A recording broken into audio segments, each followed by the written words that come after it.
Halo sobat, welcome to Himarkes, Himpunan Farmasi Podcast.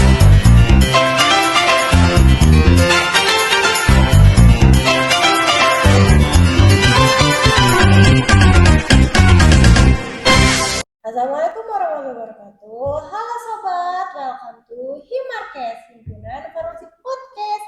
Perkenalkan, saya Syafri Krisna. Di sini, di episode Himarkes kali ini, kita akan ngobrol-ngobrol tentang mahasiswa penerima beasiswa Hafiz-Hafizah nih. Kita akan ngobrol dari proses seleksinya gimana, cara mereka masuk gimana, dan juga struggle kehidupan serta benefit-benefit yang mereka dapat dari beasiswa ini nih. Nah, kita udah kedatangan dua teteh-teteh ini, Teteh Tiara dan juga Teh Mauza. Boleh nih perkenalan dulu Teh Tiara dan juga Teh Mauza. Halo semuanya, perkenalkan nama saya Tiara Karamatul Awaliyah, aku dari Prodi Farmasi Angkatan 25. Halo semua, perkenalkan nama saya Mauza Lodi Cantika Malai dari Prodi Farmasi Angkatan 25. Nah, teteh-teteh kita di sini para angkatan 25 penerima beasiswa Hafiz-Hafizah yang disediakan oleh Universitas Islam Bandung nih. Nah, teteh-teteh sebelumnya kesibukannya apa nih? Kesibukannya seperti biasa, kesibukan anak farmasi, Ya, jurnal, tes awal. wah, kalau Teh Mauza nih, Ya, pastinya sama. oh, relate banget nih pasti anak farmasi. Sibuknya itu pasti sama laporan, tes awal, dan juga tugas-tugas dari dosen yang banyak banget deh. Sibuk banget nih teteh-teteh kita. Nah, sebelumnya kan teteh-teteh ini penerima beasiswa Hafiz-Hafizah ya. Sebelumnya boleh dijelasin nggak beasiswa Hafiz-Hafizah itu gimana sih? Gitu. Boleh, Teh Mauza deh jelasin gimana. Jadi beasiswa Hafiz itu khusus untuk orang-orang yang penghafal Quran. Oh, itu tuh disediain oleh fakultas atau universitas? Dari universitas. Oh, universitas untuk penghafal Al-Quran. Nah, kalau prosesnya tuh gimana? Proses dari si beasiswa ini? Dari apa yang harus terpenuhi atau ada apa gitu? Prosesnya itu administrasi, kayak masukin nilai juga sertifikat hafalan yang paling penting. Oh, berarti sebelum masuk memang harus ada sertifikat penghafalan. Ya. Nah, sebelumnya teteh-teteh ini dapat sertifikat penghafalan untuk diajuin ke beasiswa ini dari mana kalau boleh tahu? Kalau saya dari pondok pesantren. Oh, Teh Mauza dari pondok pesantren ya. Kalau Teh Tiara? Kalau Tiara sendiri dari sekolah tahfidz itu khusus tahfidz. Ya, tapi dapat Kalau sana tuh namanya dapat sana sama syahadat. Oh, itu tuh sebagai sertifikat penghafalan. Oh, begitu teman-teman. Berarti emang harus ada sertifikat penghafalan. Nah, berarti Hafiz-Hafizah ini fokusnya ke penghafalan Al-Quran kan berarti. Nah, sistemnya tuh gimana maksudnya tuh atau ada berapa juz kah atau gimana? Boleh? Ya. Kalau untuk beasiswa di sini ada golongannya teh, golongan 5 juz, 10 juz, 20 sama 30. Oh, berarti ada 4 golongan, 5, 10, 20 dan 30. Oh, 15 nggak masuk berarti ya? Jadi untuk 15 sendiri benefitnya masuk di kategori juz. Oh, berarti 4 golongan ini tergantung sama benefit yang akan kita dapatkan. Kalau di 5 juz nih, benefitnya apa? Kalau di 5 juz sendiri benefitnya itu ada IKT sama Baitul Mal. Oh, IKT sama Baitul Mal. Oh, berarti Hafiz-Hafizah ini beda lagi sama Baitul Mal. Beda lagi. Perbedaannya apa nih kalau boleh tahu?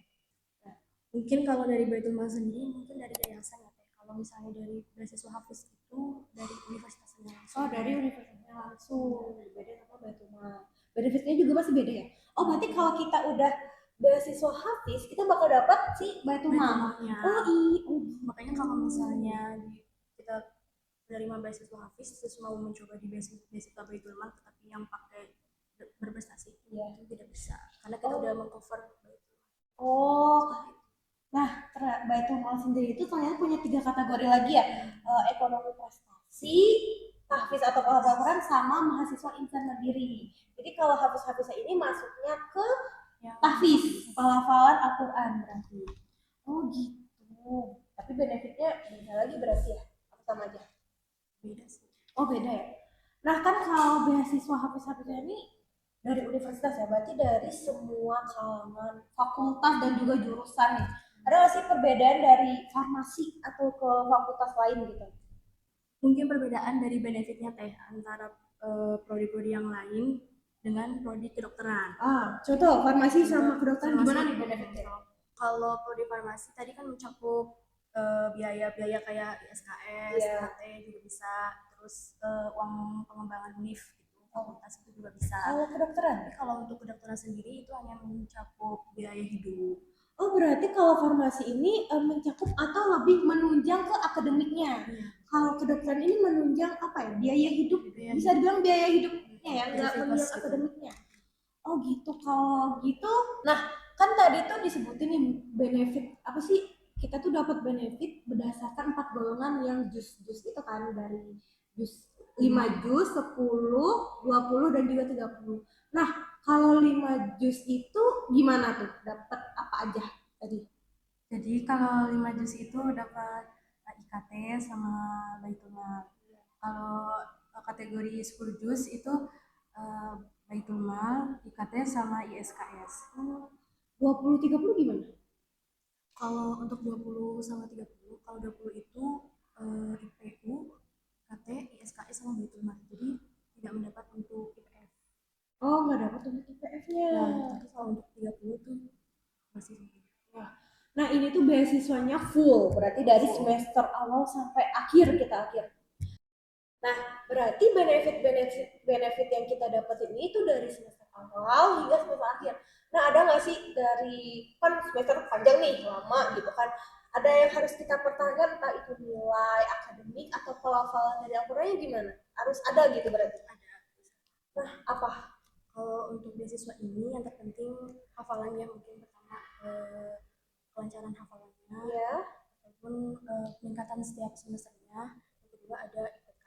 Peningkatan setiap semester maksudnya gimana? Jadi peningkatan jadi setiap semester itu, misalnya kita kemarin beasiswa FIS di 20 juz gitu. Ya. Nanti setiap semester berikutnya harus menambah juznya yang harus dihafal. Oh, berarti di setiap semester kita tuh harus ada penambahan juz. Ya, berarti harus ada peningkatan.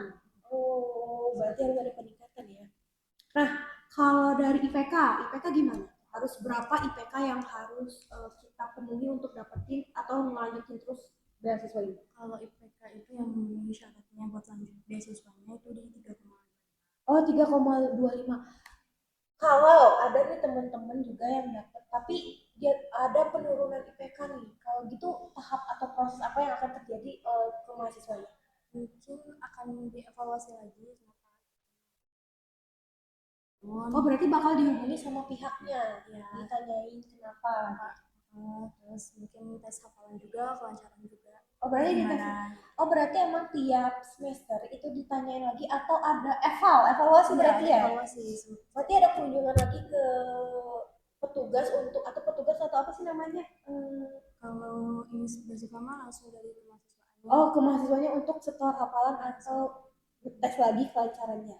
Ya, cuman itu mungkin kita dapat info dulu dari ada pemberitahuan dulu bakal dilakukan evaluasi.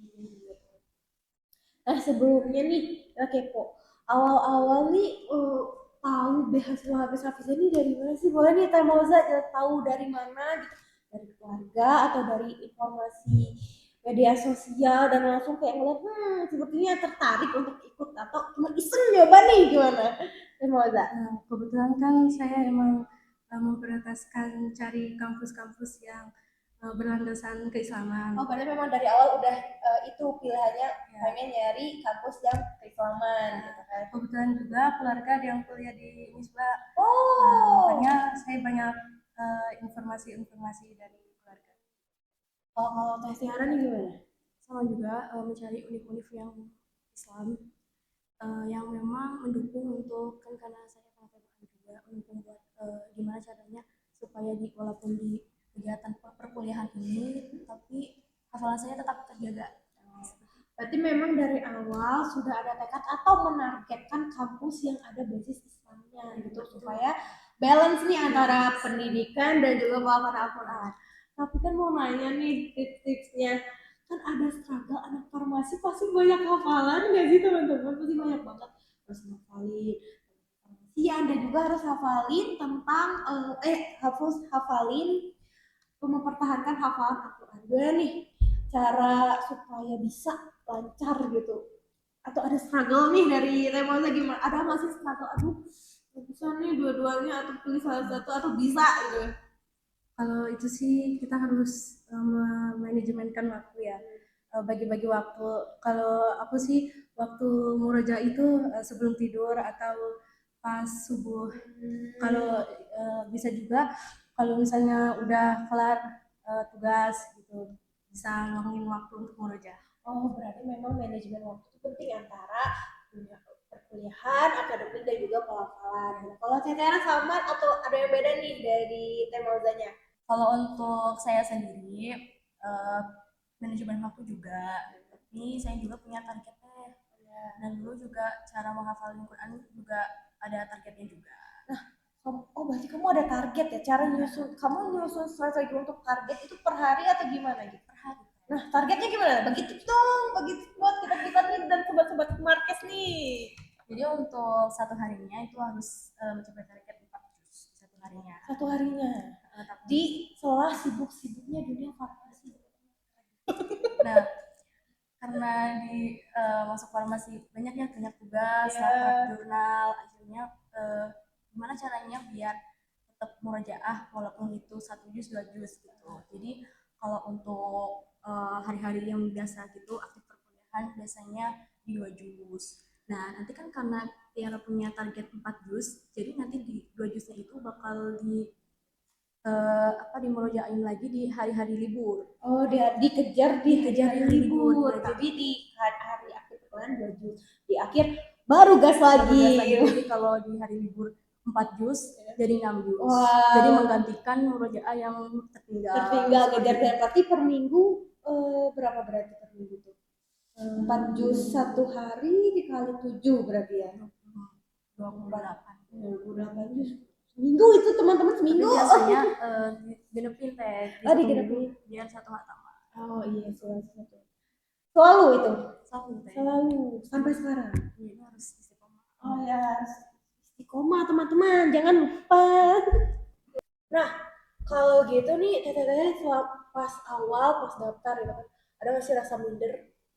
Kayak, aduh kayaknya aku nggak bisa deh. Atau kayak, aku pede, aku pasti lolos. Gitu. Ya rasa minder ada sih karena yang di Indonesia kan banyak banget menghafal Al-Quran ya. Iya. Dan memang banyak pada jago-jago gitu kan. Ya udah kalau misalnya bukan rezekinya mah. Iya, ya. Kalau emosi gimana? Apa pede? Atau ada struggle juga ada gimana? Sebenarnya sih harus pede. Terus jangan kepikiran gitu, takut nggak bisa. Karena kadang emang apalagi manusia mahasiswa ini kita tuh udah kalah sama rasa takut kita dulu sebelum kita tuh mulai gitu kan kayak kayaknya aku nggak bisa itu udah kalah untuk berani nyoba itu udah keren banget sih. Nah selama tahap seleksi ini ada nggak sih yang paling menantang sebelumnya prosesnya itu ada interview ada nggak interview atau langsung tes atau dua-duanya nih? Jadi prosesnya itu administrasi dulu kan masukin berkas sama sertifikat hafalan. Nah terus kalau udah lolos ke tahap administrasi kita itu ada tes hafalan sama penguji langsung. Secara langsung. Iya. Terus itu tes hafalannya ayatnya ngacak.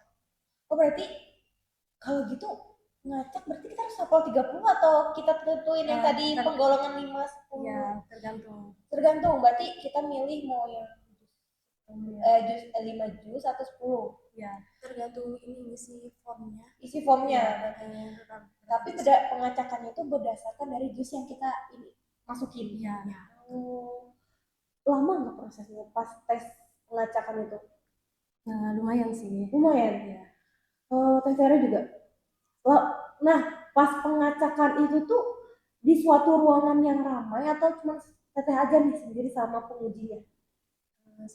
Sendiri berarti ya, nggak ramai-ramai gitu? Enggak. Oh gitu.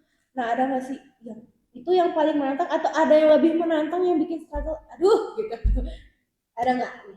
Yang lebih menantang itu kalau misalnya di tes yang ayat yang mirip-mirip. Kalau misalnya kita tegang tuh pasti kita akan buyar gitu. Oh, oke. Kita pasti kira, kayaknya yang ayat yang ini, ternyata yang ini, gitu kan. Makanya kayak harus fokus. Oh harus fokus gitu ya. Gitu. Berarti memang struggle-nya tuh di situ ya untuk pelafalan beasiswa Hafizah ini gitu. Kalau tadi kan tahapan proses tes yang menantang. Kalau yang berkesan nih, ada nggak yang berkesan gimana? Tiara sendiri yang berkesan bisa ketemu teman-teman yang sama penghafalan Quran juga. Gimana sih ceritanya ngapalin Quran gitu. Oh, bisa juga tukar pikiran tips and trick ya untuk bisa gitu kan. Berarti yang berkesan gitu. Tapi masa sama atau ada yang berbeda nih gitu. Jadi kayak ketemu teman-teman penghafal Quran, jadi kayak bikin semangat motivasi. Oh, jadi kayak ada temen bareng-bareng untuk ngerangkul sama menghafal Al-Quran gitu Dan ya. juga bisa nyimak hafalan kita. Saling membantu, saling membantu berarti ya. Nah, sebelumnya kan pasti ada mahasiswa atau orang lain ataupun mungkin teman-teman Teteh nih yang tahu Teteh sebagai penerima beasiswa. Wah, keren banget penerima beasiswa, apalagi Hafiz-Hafiz ini kan yang pelafal Al-Quran gitu kan. Nah, ada nggak sih perubahan dari kehidupan Teteh ini setelah dilihat cara pandang orang? Kan orang-orang melihat yang penerima beasiswa, wah dia bisa keren banget gitu kan, gimana? Ada nggak sih kayak orang pasti ekspektasi orang dia keren banget, dia sempurna, apalagi pelafal Al-Quran gitu kan, ada nggak sih teman-teman Teteh gitu atau Teteh nanggapinnya gimana gitu? Dan ada nggak sih perubahan dari kehidupan Teteh juga gitu? Jadi kita kan harus memulai ekspektasi orang lain. Biasa orang lain tuh lihat kita, wow biasa tahu tafis gitu. Jadi kita kayak harus sempurna. Jadi kayak perubahan aku sih harus kayak disiplin gitu.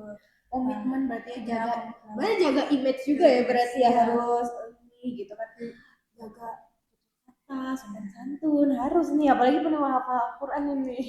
Kalau Teh Tiara sama atau gimana nih cara nanggepinnya atau perubahannya?